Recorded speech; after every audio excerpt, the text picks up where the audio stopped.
G'day there guys, it's your main man Markee, and welcome back to another episode of r/Am I the Arsehole, where on today's first story, someone gets called out for lying about a lot of things in their workplace. Now, if you love today's bloody good stories, I want you to sit back, relax, chuck a prawn at the barbie, smack that like button, and get ready for some bloody good content. Let's go. Am I the arsehole for accidentally calling out a new colleague on lying about her language skills? Last week, a new colleague, Kathy, started at my new workplace. She instantly stood out in the team because she seems like someone who is very loud and assertive. Two of my colleagues, as well as me and Kathy, were having coffee in the break room. We were the only ones in there, and we were sitting far apart, when the subject of travel was brought up. My colleague said she wasn't booking trips anymore because it'll probably get cancelled because of COVID anyway. Kathy immediately cut in about how sad she is because she travels so often and she goes on these far exotic trips to Europe as her hobby. When I think exotic, I think the Bahamas or something instead of Europe, but cool. Kathy then jokes about how all of this no travel business is making her fear that she'll lose some of her foreign language skills. I asked her what languages she spoke, and she claimed to be fluent in 3 European languages, among which were French and Dutch. Kathy said she was at a native speaker level and went on about how people in Europe were always surprised when they found out that she wasn't from there. I was excited because I never get to speak Dutch over here. I was raised in Belgium, which has 3 national languages, French and Dutch and German. Dutch is my mother tongue and is the most commonly spoken there. It's quite common to be pretty fluent in at least 2 of the 3 languages in Belgium because you're required to learn them at school, along with English from a young age. I told Kathy, oh god, I don't know how to say this.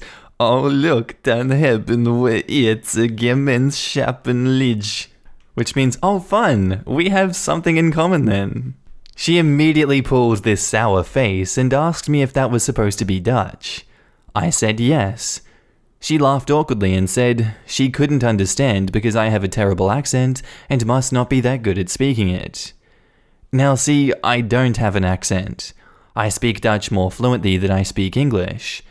I told Kathy that I grew up speaking Dutch and speak it to my family all the time. She got miffed and asked what languages I speak and where I'm from. I told her I'm from Belgium, so I also speak French, and I added, which you just said you speak as well. Cool, we can speak French instead. I acknowledged that I was a bit of a dick here because by that point, I knew she probably lied about speaking French as well. She then shoved her chair back and angrily got up and said, whatever, and stomped off.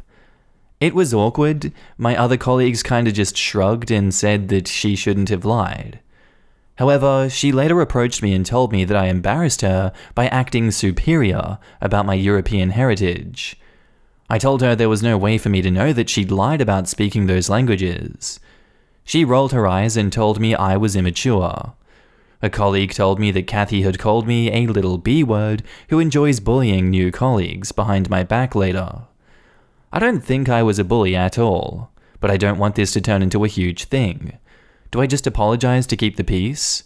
Am I the arsehole? OP has offered the following explanation for why they think they might be the arsehole. I probably shouldn't have called her out on not speaking French either, after finding out that she'd already lied about the other language.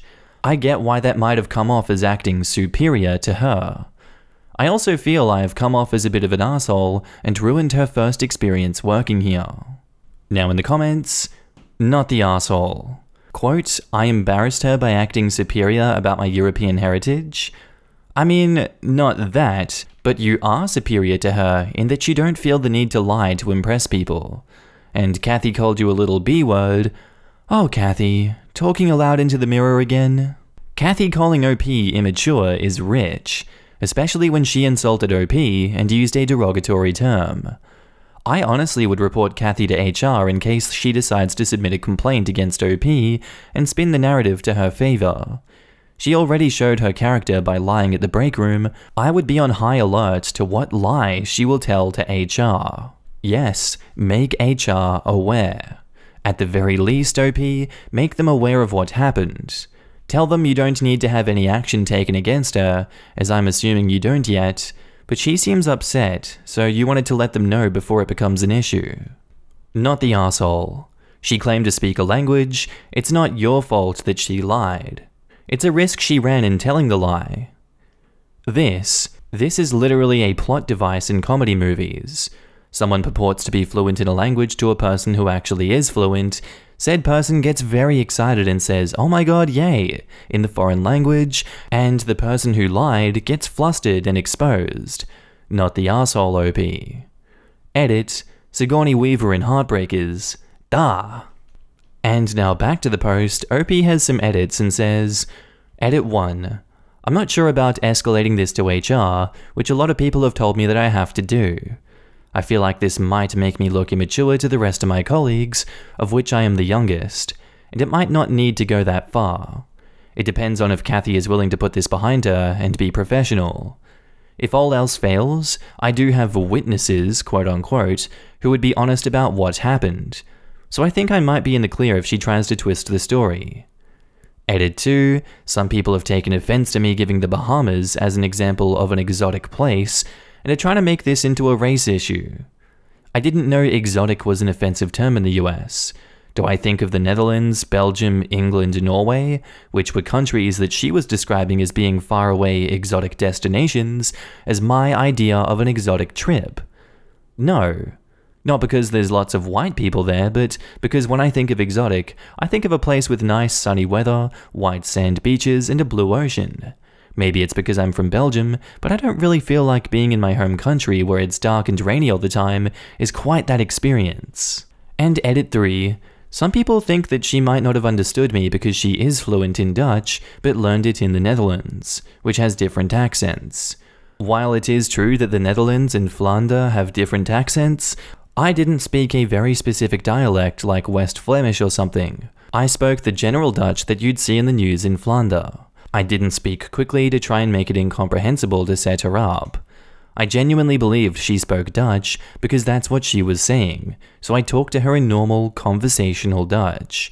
The same kind of Dutch I'd use in a work environment back in my home country, the same kind of Dutch I use with my friends from the Netherlands, but with a soft G. And now onto the update. Many people gave the advice to go to HR, others said not to go to HR because that would be escalating the situation. I decided not to go to HR right then, but I did take the advice to write down what happened, with the time and the names of other colleagues present, just in case. I thought the situation might blow over, because Kathy was probably just embarrassed. Well, I was wrong. Kathy kept being cold to me, rolling her eyes at me in meetings and talking behind my back. Another colleague came to confront me at one point to ask me why I had been so mean. Apparently Kathy was telling a different version of what happened. Kathy said that I'd said mean things to her in Dutch and was making fun of her in Dutch, so no one else but her could understand. She was smart enough to only tell these stories to colleagues who weren't actually there for it. Word got around and it turned into a bigger issue, with a couple people actually questioning my character. Mostly just colleagues that don't work very close to me. HR got wind of it after a while, and I got called in close to a month after the incident. They had already met with Kathy, and she told them the "she cursed me out in Dutch and was very mean to me" story. I told them the full story and everything that happened after. They asked me if anyone else there was present who could confirm this. So those colleagues came and told them that Kathy had lied about speaking a language, stormed out, and then started calling me a B-word, etc. to others. They thanked me for my time, and I got on with my work. Nothing happened until a week later, when I was informed that Kathy was asked to leave. Apparently Kathy had doubled down on the lies, and told everyone I was the one lying, and she did speak those languages. So my boss told her in that case, she would have no problem talking to one of our Canadian colleagues, who wasn't involved in the situation, in French, in front of him, just to confirm. At this point, Kathy admitted she had been lying. It turned out she didn't speak a word of French either, or Norwegian, which was the third language that she was lying about. This was enough for them to let her go, because part of the reason they hired her was that they were so impressed by her speaking multiple languages and work experiences that she'd had abroad. The work experiences were made up as well. I'm just happy that it's over. I'm confident it wasn't really my fault it blew up now. If it wasn't me who caught her in a lie, someone else probably would have down the line. The few people who kind of believed her ended up coming to me and apologizing for questioning me about what had happened. So that's all sorted. And edit, some people are asking why they didn't test her language skills in the hiring process. Our jobs don't actually require us to speak Dutch, French, or Norwegian. I think they probably just saw it as a plus or something that made her stand out from other candidates. Now in the comments, I would love to know what was going through Kathy's mind when she decided to escalate and double down on the lies. Well, given that she also made up other large chunks of her resume, I think maybe she subscribes to the theory that people will be too stunned at the audacity to do anything about it. People who lie a lot get used to people just believing them. Eventually they get to a point where they think they are so good at lying that the lies don't even have to be good anymore. They don't realize most of the time people are questioning it, but don't want to be confrontational. It's the same with super aggressive drivers who can't see all the time someone has to swerve and slam on brakes to avoid getting clobbered. They just think they are so good at threading the needle that they just don't have to be careful. This makes me think of a certain property developer who went into politics about 5 years ago. He was used to being able to spout all kinds of BS and the tame business press would just roll with it. But when he went into politics, suddenly he was in the big league and people were more than willing to call him out on his BS. I remember reading this and thinking, why the hell would someone lie about being able to speak another language? It's such an easily found out lie, and it's laughable. She must have thought that there was no way anyone there spoke any of those languages, which is ridiculous because many people speak French. When I started traveling, sometimes I'd say things in French to my family in public that I didn't want others to understand. I stopped when I heard some French tourists next to me that understood the whole conversation, or a local suddenly talking to me in French. The moral of the story is never assume that people around you only speak the local language. Our next post is titled, "Am I the asshole for donating baby stuff intended for my sister-in-law's baby?" My 34 female wife, 36 female, and I have been together for over 7 years and have been trying to conceive via IVF and sperm banks for the last 3 years. My wife originally wanted to be the one to carry the child, but after 2 failed IVF attempts, I tried the treatment. We got no luck and both had to suffer the consequences of miscarriages. This was a traumatic time for us, and we finally decided to adopt last year. Unfortunately, there's a bias against same-sex couples from adopting and fostering, so we always had a hard time talking to the agency. We were open to fostering and were going to give it a try. During this time, my sister-in-law fell pregnant with a one-night stand, and when we were talking about adoption and foster parenting, she approached us and told us that she wanted to give birth because of religious reasons, but had no desire to be a single parent. She asked whether we would consider adopting her child. My wife was ecstatic and so was I. I brought up the possibility of a written contract, but my wife told me she trusted her sister. We paid for every pregnancy-related expense that my sister-in-law had, such as the doctor's appointments, the genetic tests that she requested, lab works, ultrasounds, her random cravings at 3 a.m. We even paid her rent for the 3rd trimester. She decided on C-section because she was scared, so we paid for the delivery and the hospital stay. Just after she gave birth, we came to visit her to talk about the rights transferring to us. She told us that she was keeping the baby and wasn't giving it to us because she didn't believe that we were ready for a baby yet. My wife was devastated. She cried herself to sleep for several days because we put the adoption on hold and had everything ready for the baby to come. Her nursery was ready, and my wife painted the walls herself. We understood that sister-in-law probably felt the maternal instincts kicking in, and we decided to give everything we purchased for the baby to her because she was a single mom with no ready needs. We also decided to pay the remainder of the birth expenses as a gift to her. My wife insisted that she needed all the help that she could get for her new baby. A few days after the incident, I went to my mother-in-law's house, and this is where my sister-in-law currently lives. She was on the phone, probably talking to a friend of mine, and when I heard the baby mentioned, I eavesdropped. I shouldn't have done it, but I couldn't help myself. She was talking to her friend about how she knew from the beginning that she wasn't going to give the baby to us sinners, and that her sister was an idiot to think that she would allow her baby to be brainwashed by us. I was honestly shocked. My sister-in-law was never really close to me personally, but my wife always thought that she was her best friend. I never knew that she was against our marriage because she never voiced her opinion about it. Here is where I might be the arsehole. I left my mother-in-law's house and got home, got everything that I could fit inside our SUV, and donated it to the homeless shelter. I made 3 trips in total to give everything away. I was honestly so mad. My wife came home to an empty room and asked me what was going on. I told her the whole story.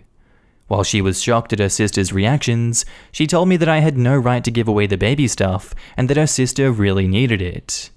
I couldn't understand how after what she said about her, my wife would still protect her.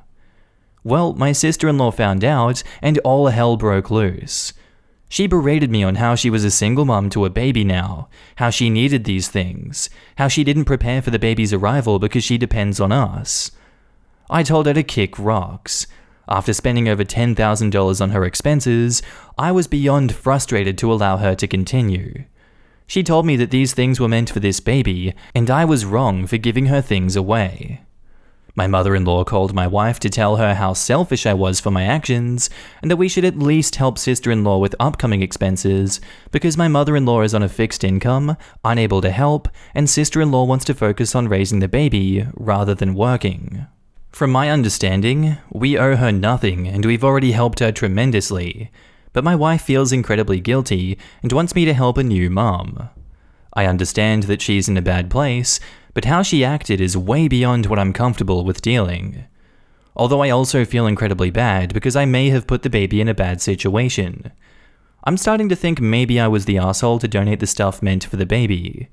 So Reddit, am I the asshole for not wanting to help my sister-in-law with her baby expenses and for donating the stuff meant for her baby? Also, a small clarification, apparently my sister-in-law became a born-again Christian when she moved to my mother-in-law's house. An acquaintance told us that she basically believed this baby was a sign from God to change her ways, warn everyone against sin, and becoming sinners.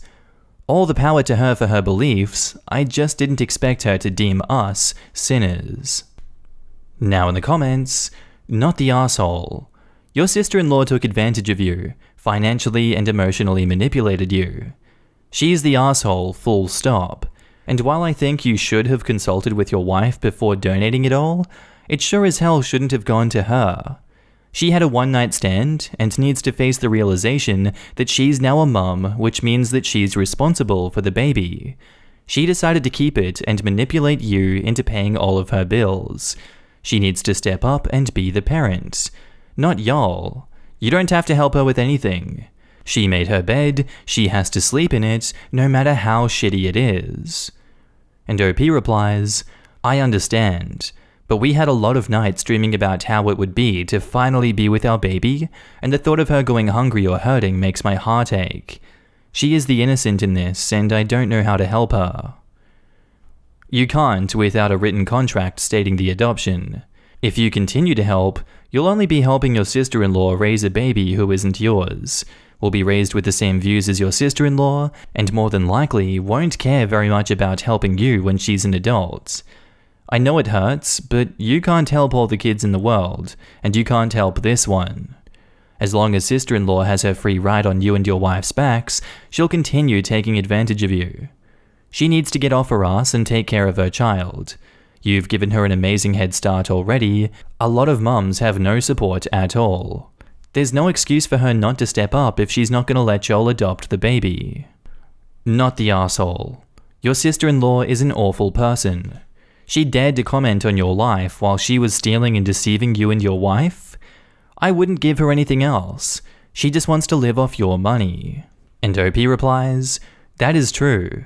My only issue is that the baby that we dreamt of spending years together with is getting hurt by my actions.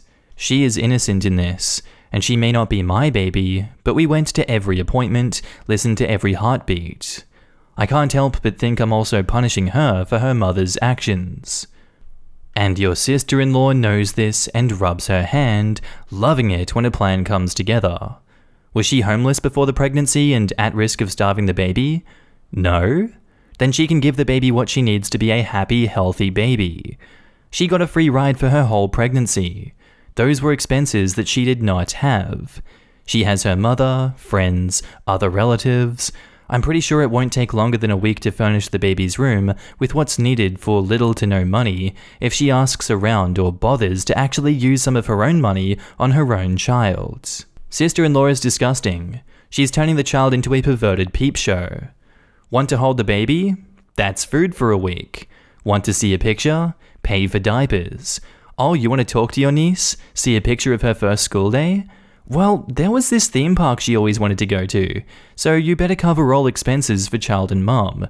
If you do so promptly, you might be rewarded with an extra picture. Wait, what? You said no?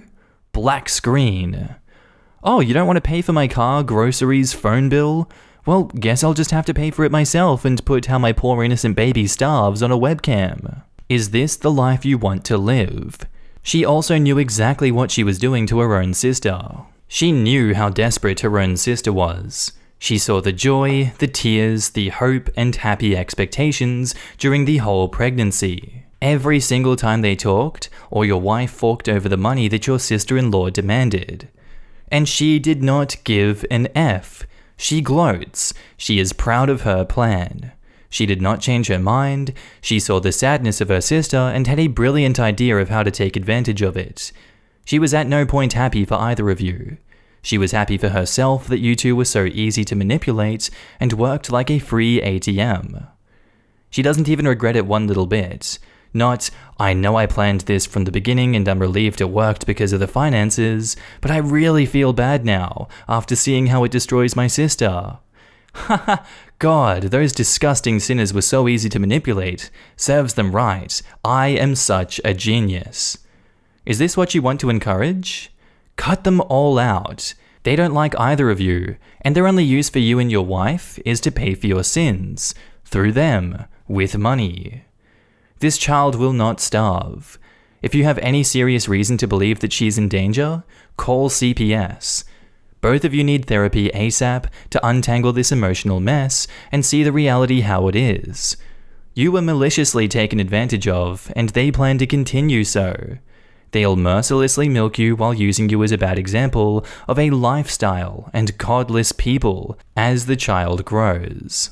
They'll do so as long as you're willing to pay for glimpses at a fantasy, not the asshole. Now back to the post.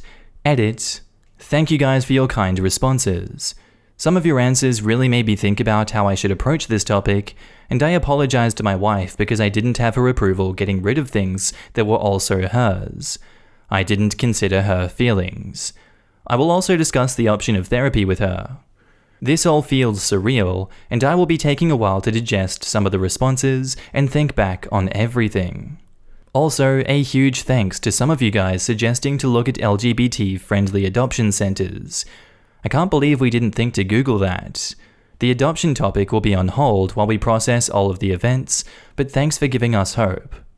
I will probably post an update after things have settled, and I am no longer angry or confused. Thank you for now. And now on to the update. Hello guys, it's been a while. I've been dealing with my heartache and decided to log off Reddit. Just the mere thought of the baby girl made me cry continuously. I'd been going to therapy and I'm feeling much better, although some sadness is still there. My therapist actually helped me understand this situation was out of my control and I shouldn't be blamed for it all. She agreed that the donating without telling my wife was wrong, but it is a minor mistake in such a huge mess. This is unfortunately not a happy update, because my wife and I's relationship had taken a toll and we decided to separate. We are still friends, but our relationship ending is still hurting me. A happy thing that came out of this was that I was able to adopt a tripod stray from Turkey. He had survived parvovirus and is the sweetest dog I've ever been in contact with. Our bond is what's keeping me happy and healthy through this situation. My ex-wife finally got in contact with her sister after our split, and I got the pictures of the baby. She is an angel, and she is smiling constantly from what I hear. I asked my ex-wife to not send me any photos of her for a while because I am still in the process of healing. Thank you, all of you. I truly felt so appreciated as I read through your comments. I actually showed them to my therapist, and she was amazed at the support.